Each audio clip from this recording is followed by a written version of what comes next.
my project is about the railway industry and economic development. Tree planting car at Sandyland. World War II, one of the world's most gruesome wars in history, spanning.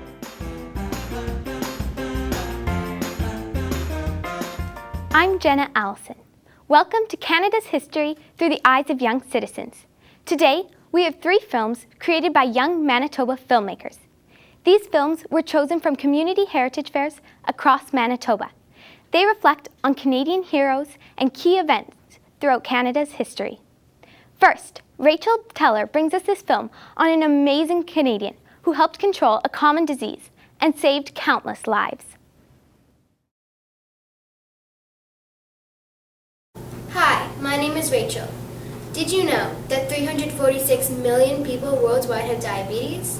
Well, thanks to one very special Canadian, diabetics can live a long, productive life. His name is Sir Frederick Banting. Frederick Banting was born on November 14, 1891 in Alliston, Ontario.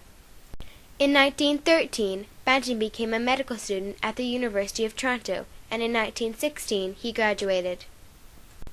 Banting served as a medical officer in World War I. Unfortunately, he was injured by a German bomb shell. However, he kept treating his patients, and for his bravery he was awarded the Military Cross. When Banting returned from the war, he completed his training as an orthopedic surgeon. Now that you know more about Banting, let's talk about what Banting did. Banting extracted and purified a hormone called insulin, which is secreted from pancreatic cells. Insulin controls sugar levels in the body by increasing the movement of sugar into muscles and fat tissues if the levels in blood are too high. Contrary to popular belief, Banting did not discover insulin. What he did do was find a way to extract and purify it for human use. Before Banting, it had been determined that diabetes was related to the pancreas, that the pancreas secreted something, and that destruction of that something resulted in diabetes. Late one night, while reading a medical journal in preparation of a lecture he would give the next day, Banting suddenly had the idea for a treatment for diabetes. Banting thought that the toxic reaction occurring in the human was occurring because certain cells called acinar cells that contain digestive enzymes were interfering with the insulin. Banting thought that if he could tie off the pancreas before he extracted the insulin, the acinar cells would then die, leaving nothing to interfere with the insulin. Banting traveled from London to Toronto to discuss his idea with a professor at the University of Toronto. But this man, named J.J.R. MacLeod, was not impressed, for he knew that other research on diabetes had failed. The next year, after much persistence, Banting finally convinced MacLeod to lend him lab space. He was also given a lab technician named Charles Best to help him with his research. Banting and Best proceeded with all the experiments needed, but failed to confirm Banting's hypothesis. They persevered testing on dogs, and in 1921, their extracted insulin successfully treated the dog's diabetes. Later that year, when Banting and Best were having troubles with figuring out how to purify insulin for successful use in humans, a man named J.B. Collop, a research assistant of MacLeod, joined their team. After much hard work, they tried their extract on a diabetic boy who was dying, and his diabetes was successfully treated. After many experiments and refining their technique, Banting and his crew were able to produce a purified sample of insulin that was successful in humans. For their great accomplishments, Banting and MacLeod were awarded the Nobel Prize in Physiology in 1923. Banting and MacLeod shared their prize with Collop and Best.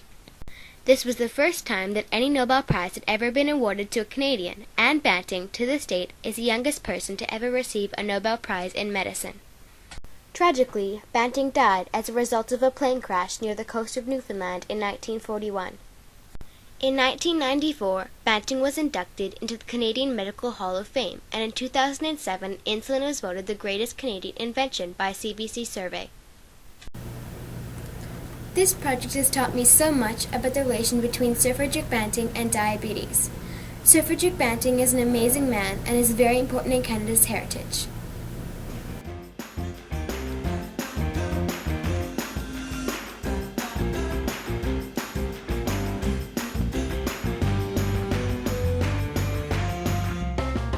Welcome back. I'm here with Rachel Teller, the person behind the film you just saw.